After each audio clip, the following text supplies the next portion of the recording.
Well, you got quiet fast.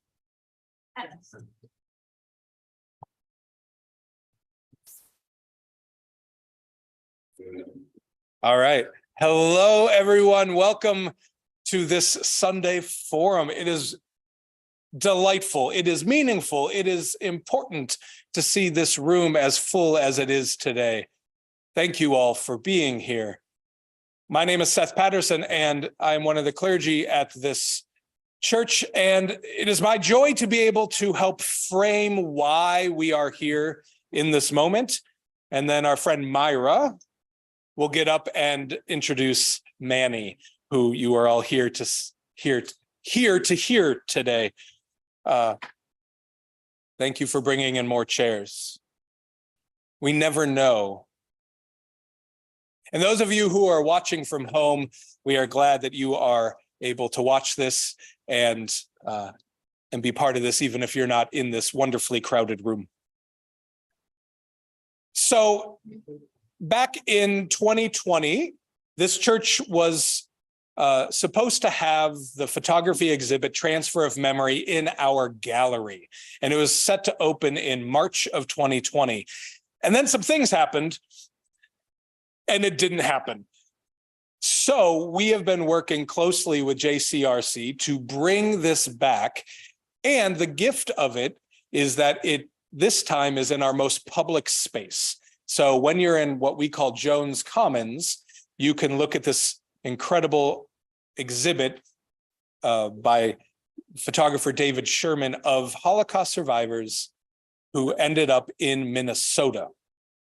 And Manny is the person you see when you walk in the door. We put him there specially to try to get you to come here today.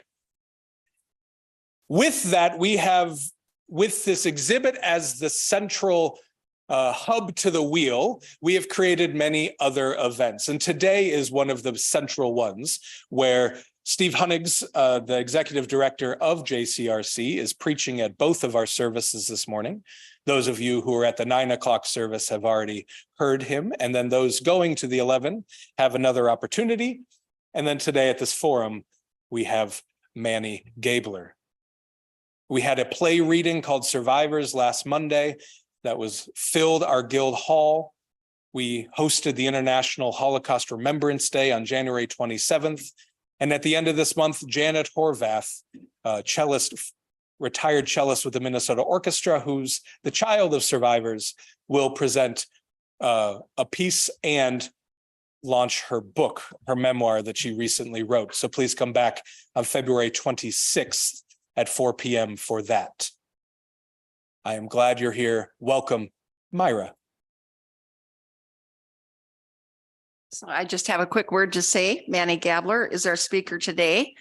By 1937, it was obvious to Simon Gabler, his parent, that he and his pregnant wife could not stay in Germany, that they would be ending up in a concentration camp. So they fled. And thankfully, Manny, therefore, survived and is here to speak with us today. So welcome to Manny Gabler.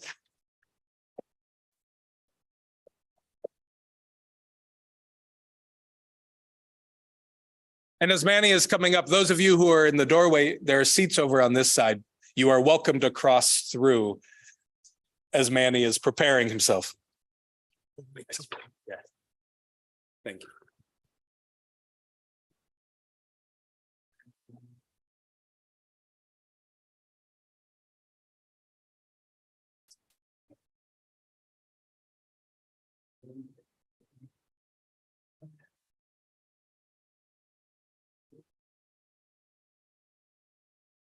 Well, thanks everybody for coming. I haven't done this in a couple of years because of the pandemic. And so it's fun to see live people in front of me.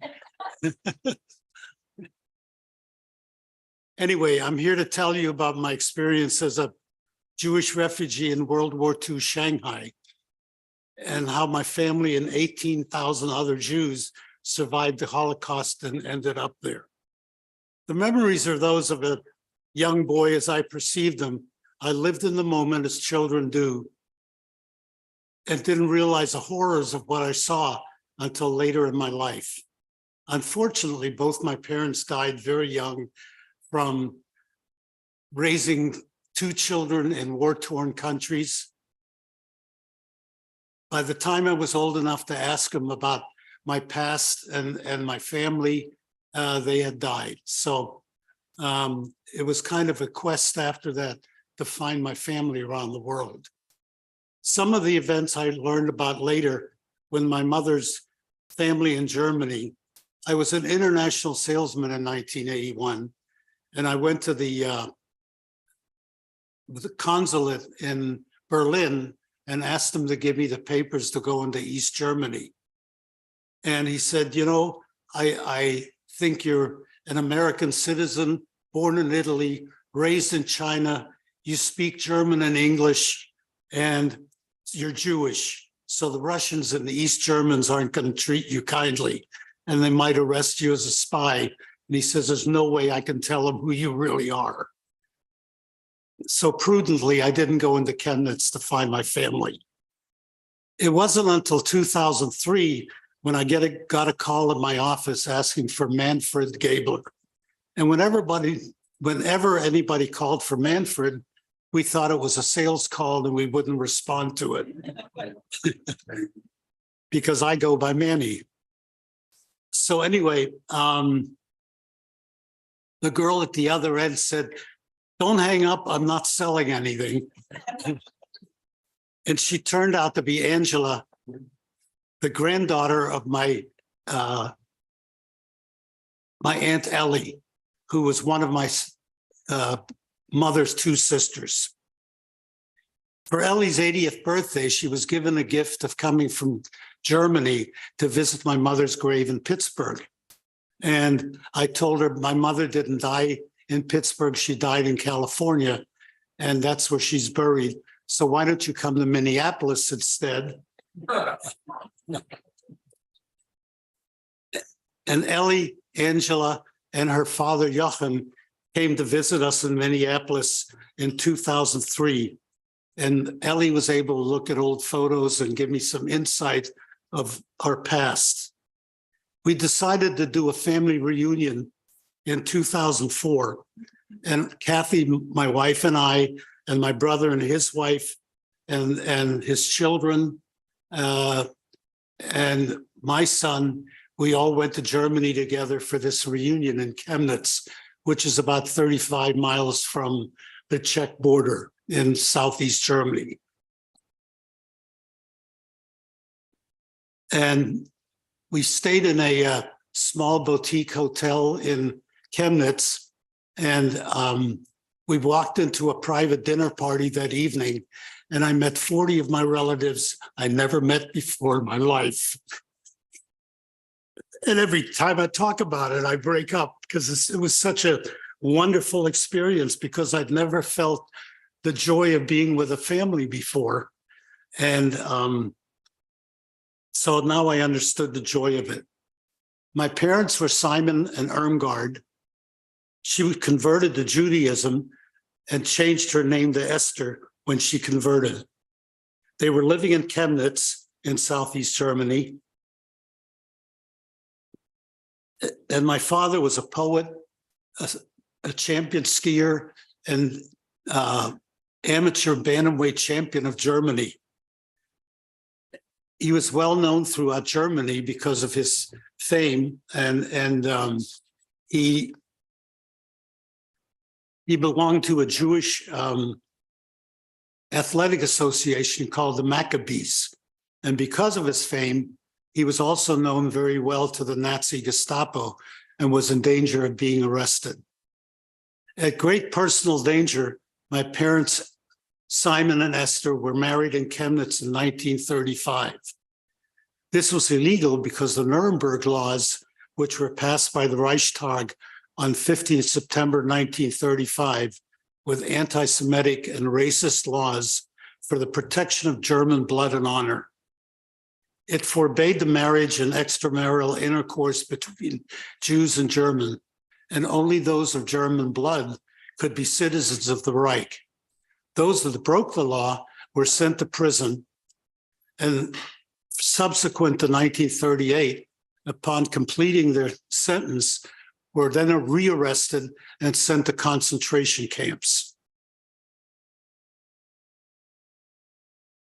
The law had a devastating effect on the Jews because now the Germans wouldn't shop in any Jewish businesses, and all the professions, as well as government, civil service, medicine, education, were all closed to the Jews. The Jews had to take menial jobs to survive and had to wear armbands with a Jewish star on them to identify them as non-citizens and someone to hate and avoid. Hitler was blaming all of the ills of the 30s on 500,000 Jews out of 67 million Germans. Food and fuel shortages were, of course, the fault of the Jews. The German people bought into this racism and hatred and persecuted even their Jewish neighbors. Children were no longer allowed to play with their now forbidden playmates. It became okay to beat up the dirty Jews. Before this, the Jews were proud of their contribution to German society. The Nazis saw it differently. They saw the Jews as stealing the sciences, controlling the banking system, the newspapers, the industries, and medicine. As the situation became more desperate, my father and my now pregnant mother, I was made in Italy, decided to flee to Italy in 1937. Fortunately, none of the Christian family turned them into the Gestapo. My mother's pregnant sister, Ellie, who was living in their apartment in Chemnitz, was arrested for not turning in her sister and was sent to work in a munitions plant. And she had a miscarriage, and she worked there for 2 years at hard labor. My father had a sister, Ida, who lived in Milan, and through her, they had a connection to Italy. And my father sold ice cream as a vendor when they went to Italy, and that's how he made a living. I was born in Milan in 1938 at our apartment at Corso Buenos Aires 45. I was named Manfred Sigmund from a list of authorized Nazi names. If they named me Aaron after my grandfather, it would have brought attention to them. So that's how I got a Nazi name throughout my life. All of my father's family, his father Aaron, mother Anna, and sister Ruth, decided to stay in Germany.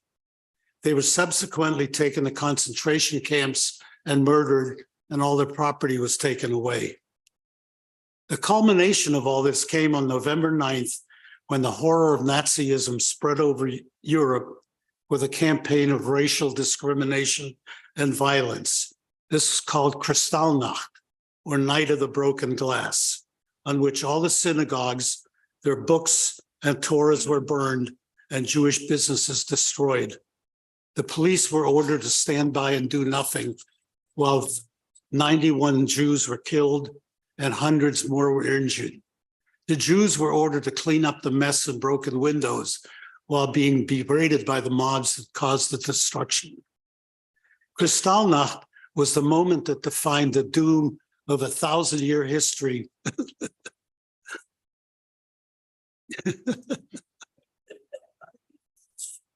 Everybody has to have one.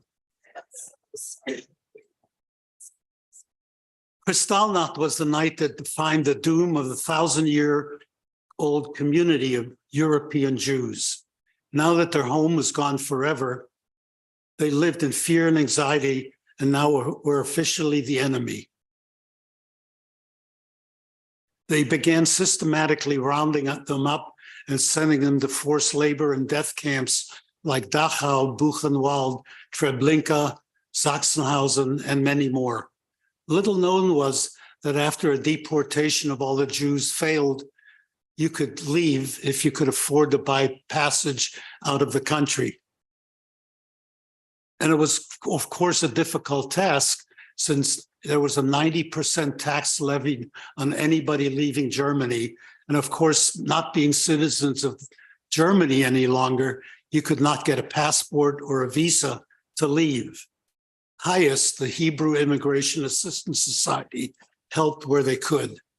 Unfortunately, there was no place to run to. All of the countries around the world had immigration restrictions, including the Jews. And even the United States and Britain had closed their doors. So the Jews who needed a safe haven were looking for somewhere to go. And an opportunity arose, Shanghai, China. Once Germany and Italy became allied, the Nazis moved in and took over Italy. They sequestered the Italian dictator Mussolini with his mistress in a villa and left him there. And now the Gestapo, Geheime Staatspolizei in German, or secret state police, controlled Italy too. Their quest for the solution to the Jewish problem was in full swing. They were again searching for Jews to arrest and send to concentration camps. My cousin Joe, Ida's son, was sent to a camp at age 5, and he survived there for 5 years.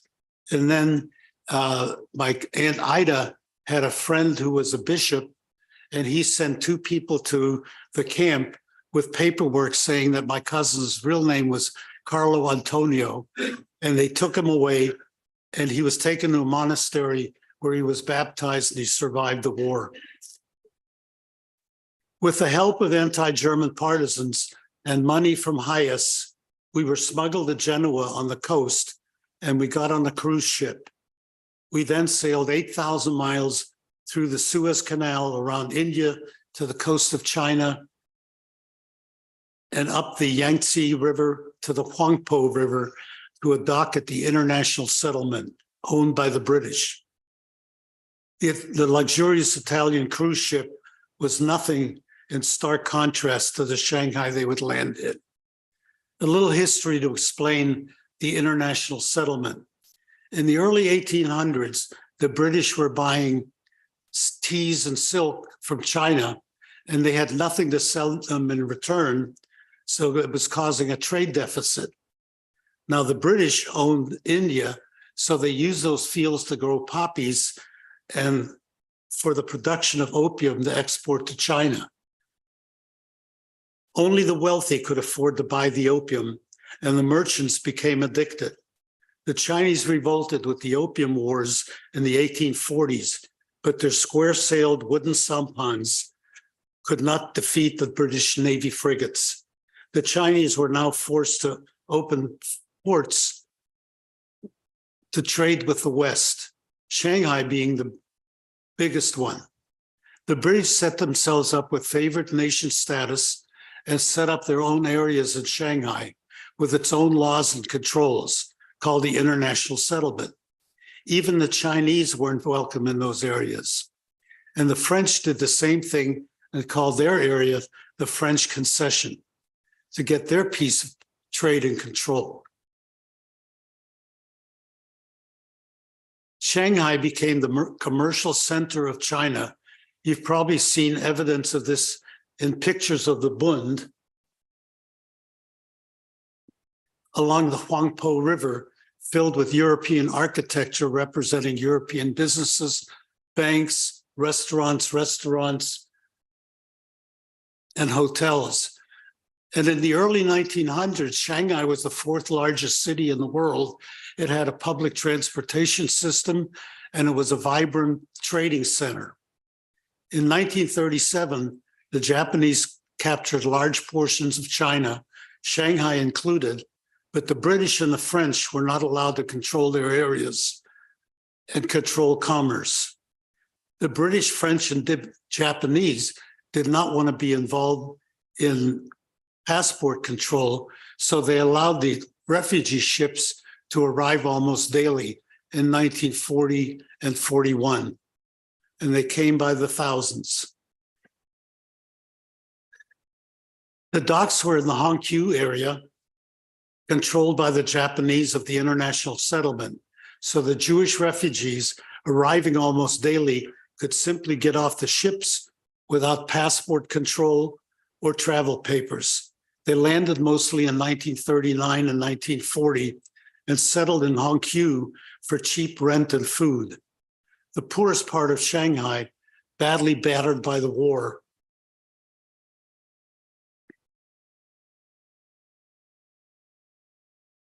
It was home to the poorest Chinese and the occupying Japanese. The refugees were ill-fitted for China. They came with their European clothing, and the area of Shanghai was very cold in the winter and wet. It was very hot in the summer. It could be 140 in the shade by today's standards. And most of them were white-collar workers that had been working at their craft for 15 years in Europe. They were in their 40s, and they didn't speak the language of the business language of Shanghai, which was British. And so they came of political necessity, not economic reasons. Hongkou was nothing like the European Jews had ever seen before. It was crowded, very dirty, smelly, hot and humid. Can you imagine landing in a city with no means of support, did not speak the language, and had no prospects? Shanghai was not ready for the influx of thousands of them, and the refugees were not prepared to spend the next 10 years in China. They thought Hitler was some kind of joke and he'd be gone in a couple of years. The Japanese wanted to get along with the Jews as they felt they would have to do business with them after the war and could use them to negotiate with the West on their behalf. Fortunately, there were some very wealthy Sephardic Jewish merchants, the resident British citizens who had come to China in the 1800s from Baghdad, Iraq. They were the Sassoons and the Kaduris.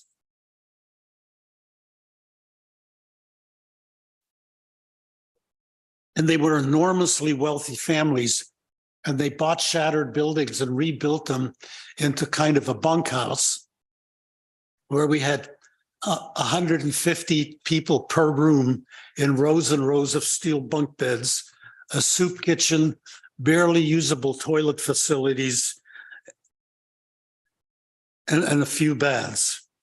They sent flatbed trucks to the docks to take the refugees to Hongkou. The men slept in one room and the women and children in another. At that time, 5 cents would feed a refugee for a day. Since we had no clothes other than the few that we arrived in, we wore mostly the same clothes every day or hand-me-downs from other children. I distinctly remember the chicken wire embedded in the factory windows. In the summer, all the steel beds were taken outside in a huge pile and set on fire to kill the lice. This huge fire was a treat for the kids to watch. Conditions were terrible. Shanghai was rife with every disease known to mankind. The water was polluted and had to be boiled. Since there was little in the way of sanitary facilities, men called potmen would come daily with hand-drawn carts and empty the sewage from the white enameled buckets we used daily. That became the fertilizer they sold for the vegetable fields. In summer, it could be 140 degrees in the shade by today's heat index and cold and wet in the winter. It didn't really get below freezing often, but because of the humidity, it was very cold. We had no heat and slept in our clothes to keep warm. The water table was 6 feet down, so when it rained, the water had no place to go, and the Hongkou River would overflow and flood the streets with everything imaginable floating in the water. I would walk to school in a rubber boot through flooded streets. The local drinking fountain was a wooden barrel on legs on the street corner filled with tea and a bamboo dipper to drink from. My mother was apoplectic when she found out I'd been drinking from it. Hongkou, now the Jewish ghetto, housed all 18,000 of us crowded into square mile, about 8 city blocks by 8 city blocks. The Chinese surrounding us were even worse off than we were.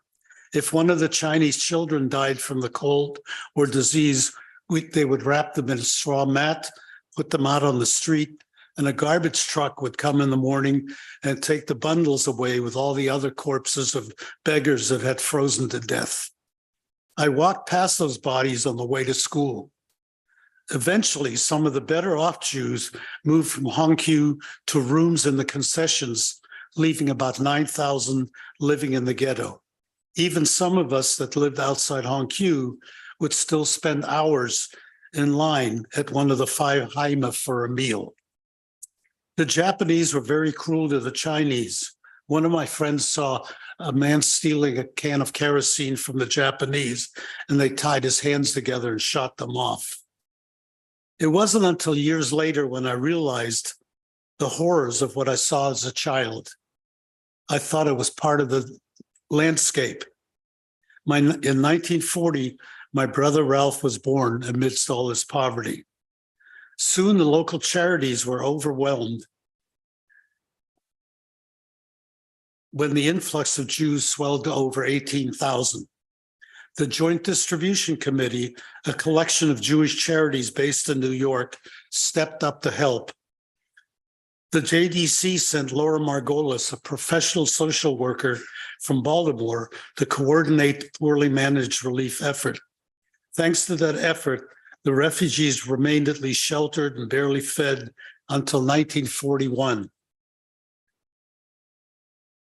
With incredible perseverance, the Jews built a community. Stores, restaurants, bakeries, coffee shops, and doctors' offices, theaters opened.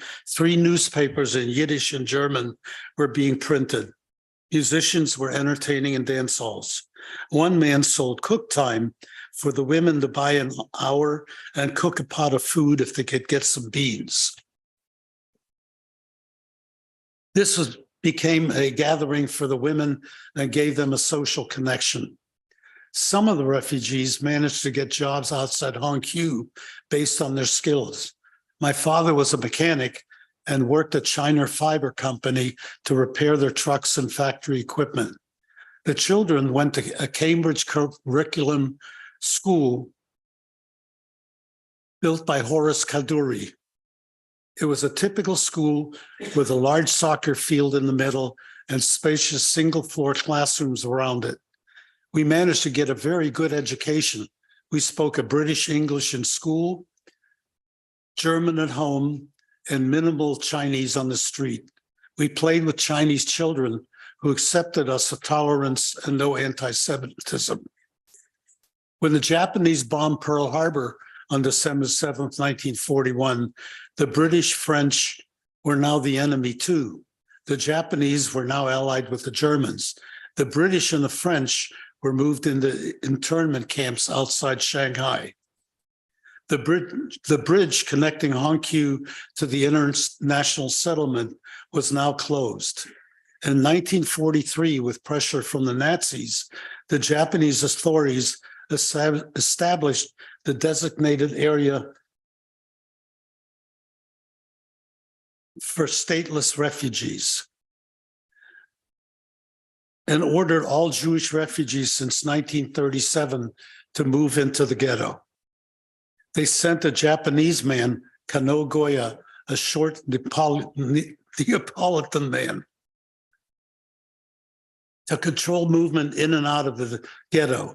He would supply passes and armbands to the refugees based on the amount of time they were allowed to work outside the ghetto. He was the one in charge, calling himself King of the Jews, and would stand on his desk and berate some poor refugee or jump on their back and beat them. The Nazis wanted to continue the solution of the Jewish problem, wanted to put all of us on barges, send them out to the China Sea and sink them. Fortunately, the Japanese wouldn't allow them to do that. Money was no longer available from outside sources, and food was very scarce. 42, 43, and 44 were especially hard. The Japanese cut our rations in half, and people were shrinking out of their clothes and suffering from dysentery, typhus, beriberi, cholera, many other diseases. The shortages of food and unsanitary conditions were even worse, with all the Jews now crowded into the ghetto. Hundreds of old people and children died from starvation. We would spread rice on the windowsill in the sun and pick out bugs that came to the surface and then cook the rice. My mother would lick the plate after she fed us. Even though U.S. funds were no longer available, Laura Margolis, the social worker, went to the Japanese authority with a guarantee of the JDC of $180,000 line of credit guaranteed by the JDC for 6 months. She then borrowed money from the local Chinese businessmen. All was later repaid after the war. So one person can make a difference. On July 17th, 1945, after showering Shanghai with leaflets from the air to warn us we would be bombed, American B-29s flew daily bomb runs over the city. They also accidentally bombed Hongkou to destroy a nearby neighborhood radio station. 31 refugees were killed, 250 injured, and 700 were left homeless. During one of the bombings, my father picked me up from school with my brother on his shoulders and walked us home. The sky was flame red from all the fires, and the whistling and concussion of bombs exploding was frightening. Because the water level was 6 feet down, there was no bomb shelter to hide in. So we all sat in the hallways in the Heime. I stuck my head under a chair, hoping the next bomb was not for us. Everyone feared for their lives. The streets were littered with debris and dead bodies. Rickshaws were ambulances, and the normally white cushions were covered with blood as they carried mangled bodies. Many of my friends, refugees and Chinese alike, were killed or maimed in those air raids. Many were missing from school the next day. A few days later, the streets were eerily quiet. The Japanese were totally gone. Goya was thrown out of his apartment by a Jewish landlord, and seen on the street, he was badly beaten by the refugees. Life became better. We now lived in our own 10-foot by 10-foot room with a sink, a hot plate, a straw mattress on which we all slept. Because we were all suffering from malnutrition, we were constantly cold in the winter and slept huddled together for warmth. During the day, we would wear as many pieces of clothing as we could. For 4 rooms in the building, there was this concrete room with a cold water shower, not to be used in winter, wonderful in the summer. There was no flush toilet, only the same white buckets we were used to. There was a rusty sink out in the alley to wash clothes. Now the Americans came. My father got a job with the U.S. Army in a motor pool, making $60 a month. He was very valuable to the Americans because he spoke English, German, Italian, and of course, Chinese. Now we had fresh fish, vegetables, and chicken to eat for the first time in my life. The ghetto came to life with many restaurants, coffee shops, nightlife, and clothes to buy. It was odd to see buildings with Chinese letters painted over with a German business name. My favorite times were when my father would take me to the motor pool, where I could play with the trucks, the jeeps, and tanks. My father was teaching workers to speak English, and they would come to the house and bring a live chicken for payment. We would kill it in the alley, and I was the only one to clean it. Sure tasted great. Some of the American soldiers were lonely, and they would adopt a refugee family, bringing us scarce food and medicine. For my 7th birthday, Sergeant Larry brought me an apple. I had never seen one before. Of course, there were chocolate for me and Ralph. I'm sure he did many other things for us, but I was too young to appreciate it. For the next 3 years, we felt relatively safe and thought about leaving China. Then in 1948, Mao came. We became refugees all over again. Israel sent 3 Greek ships to take people to the promised land. All any Jew would have to do is board the ship. Most of the Jews left China by 1947 for places around the world. But because my brother was born in Shanghai, he was technically a stateless person, so he could not get out until 1948. We sailed an American Liberty ship, the USS General Meigs, via Hong Kong, Manila, and Hawaii. It was a great adventure for me. Since I was only 10 years old, I had the first hot shower of my life. The crew of the ship took a liking to me and gave me extra food and time. I especially enjoyed the radio room and became very friendly with the operator. I was very excited to see the ports we stopped at. We took the tram up into the clouds over Hong Kong's Victoria Harbor. We could see Macau and the Chinese mainland. Manila Bay in the Philippines was a forest of masts we had to sail around to navigate through from the sunken ships left after the war, still there in 1948. The local Jewish community in Honolulu threw a party for us. Someone gave me a set of children's cowboy pistols and holsters. This was the first time in my life I really owned anything. The next day we sailed for America. A woman on the ship taught me how to eat with a knife and fork, and it was very strange to have my food cut up instead of using chopsticks. We had escaped Mao by 1 month. This time, the U.S. opened its borders to us. The JDC swept up the post-Holocaust Jews around the world. I'll never forget seeing the Golden Gate Bridge at dawn as we sailed in San Francisco. Shanghai had saved our lives. In 1997, I read that 50% of all the cranes in the world were in Shanghai to serve the building boom there. I felt perhaps the history of Hongkou, along with all that I remembered, would be torn down and gone forever. The following year, my brother Ralph and our wives went back to Shanghai, almost exactly 50 years from the day we left for America.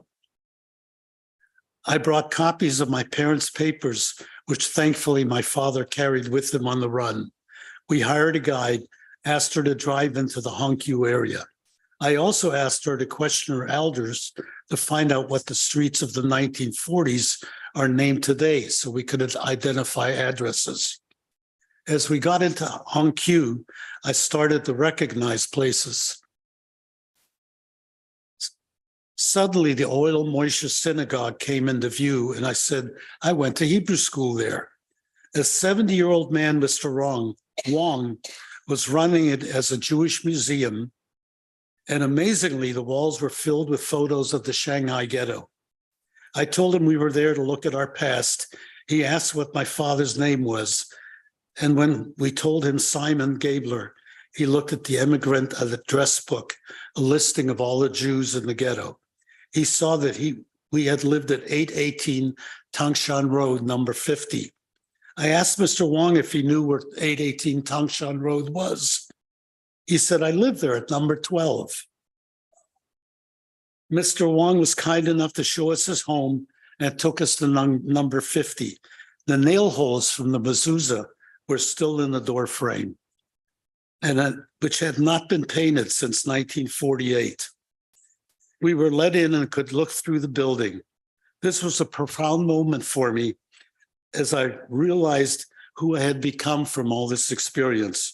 I realized that I had survived the absolute worst a person could live through and be okay. I also told me why I had become an entrepreneur and didn't do well in a corporate atmosphere.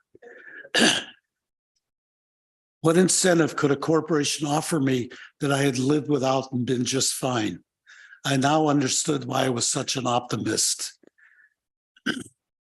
Mr. Wong showed us around the ghetto, Kaduri School that Ralph and I had gone to, the hospital where my brother was born in, now an apartment building, an open-air market where we shopped, and the memorial park set aside to commemorate the ghetto. All the smells, the crowded streets, the strange cacophony of languages were still there, although a much smaller scale than I remembered. The day filled in the gaps from our childhood. Fortunately, Hongkou was still intact and had not been torn down. There aren't many survivors left. At 85, I'm one of the youngest. So speaking at universities, high schools, synagogues, and various groups like today, I'm educating some people so they can be the storytellers of the future. If someone denies the Holocaust, they can say they've met a survivor. I do this to keep the Shanghai history alive and hopefully keep people from becoming complacent and forgetting the horrors of the Holocaust. I also want to pay homage to the incredible courage and resilience of my parents and those who helped us all to survive. Thanks for listening.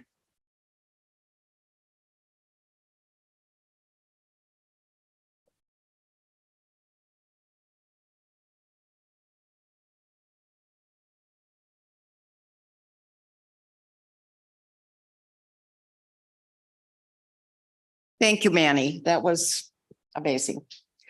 I don't know if this works. If you have questions, maybe people have questions, I can pass the mic around. I have a question. It tells what somebody else wants to think about what they want to ask. So the people that got out, I'm just wondering, how do you think they've differed from the ones who decided to stay? Some of it was probably means of being able to get out. There's some people maybe that wondered if it was really going to happen. I'm just curious about People in Germany? in Germany. Yes. When it started to be, when your father realized that it was starting to look bad and some people didn't see it. A lot of people felt, well, first of all, the Jews felt that they were a big contribution to German society. I mean, they were involved in the medicine and teachers, and they were business people and bankers, and they never thought that this could happen.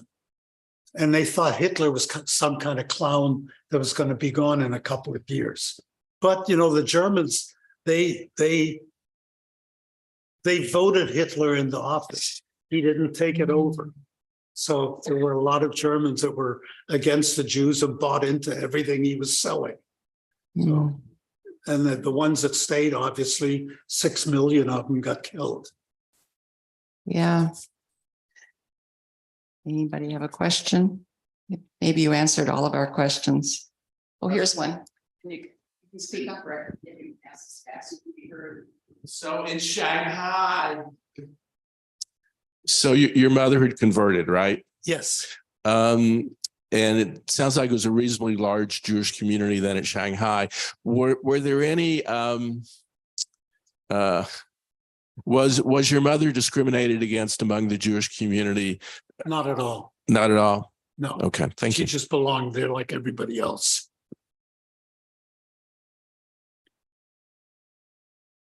Here was a question. How did you make a living? How did your family make a living in Shanghai? Well, my father worked for China Fiber Company as a mechanic. He was a mechanic, and he took care of their trucks and their machinery, and that's how he made a living. So most of the Jews were able to get jobs and survive financially. Yeah, you know, Jews have a tendency to be good business people, and they found a way to make a living. I know I had a next door neighbor that he repaired typewriters. So he went outside the ghetto and repaired typewriters. My mother was a seamstress, and she made a living that way. And like I said, there were restaurants that opened in the ghetto.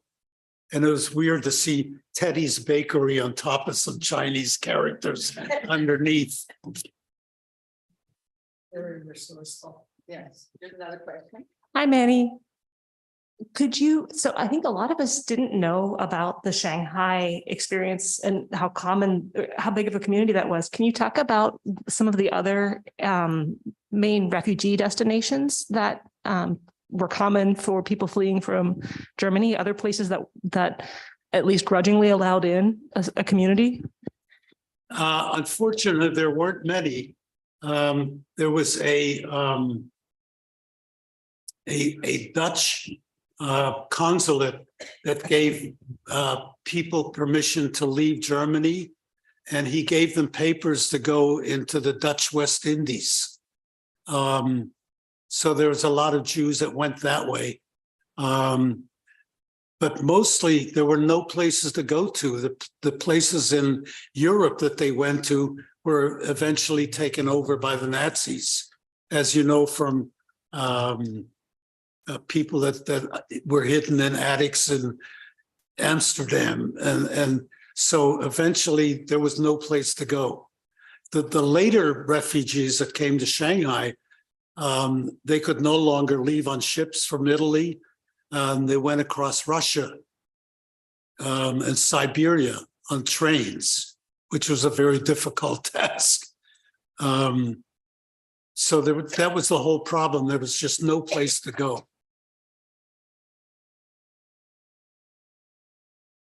Thank you. I was just going to add to that right before on the eve of World War II, some countries such as England and a few other countries, Sweden, France, took in about 10,000 children in the kinder transport. So that was another way that there was some saving, but it was before.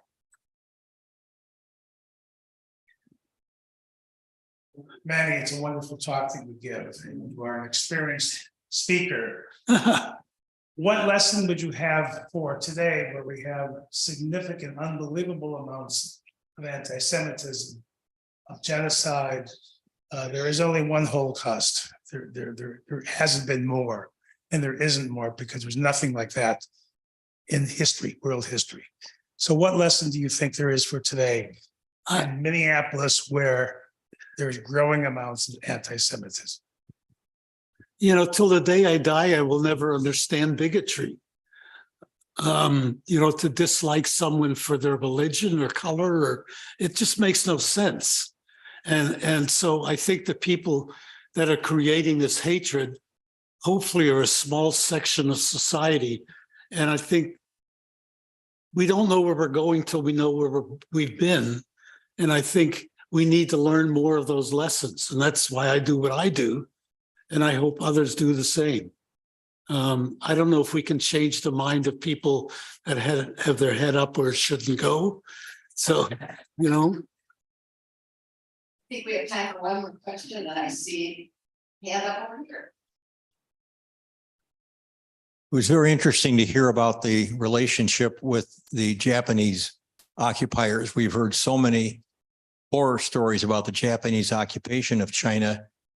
Did you and your family have any interaction with the Japanese occupiers, or what do you attribute that to, that they didn't do what the Nazis did to the Jews, but were so horrible in so many other ways to the people of China?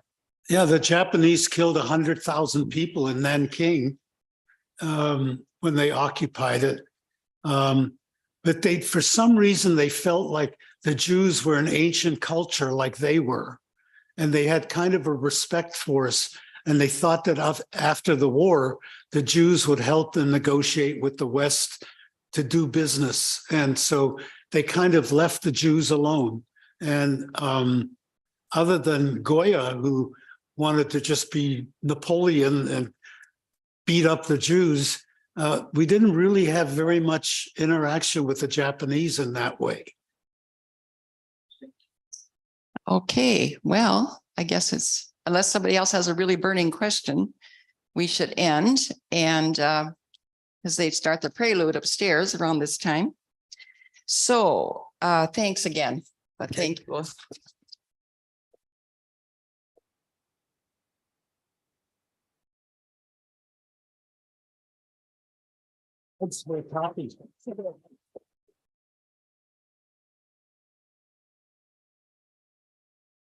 Such an important thing to do that you're doing.